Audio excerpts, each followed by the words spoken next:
bekerja untuk menyelamatkan kerajaan, untuk menyelamatkan satu budaya.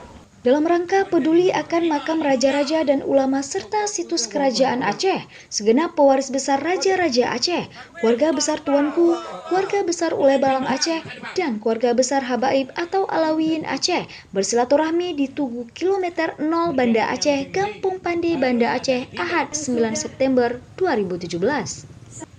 Keturunan raja-raja tersebut menyampaikan aspirasinya secara bergiliran terkait pembangunan proyek pengolahan tinja di situs sejarah Provinsi Aceh. dan Kota Banda Aceh itu harus segera mendengar aspirasi ini.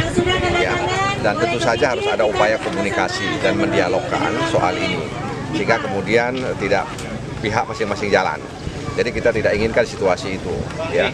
Jadi saya katakan tadi, sekecil apapun aspirasi yang ada di tengah-tengah masyarakat, itu harus didengar.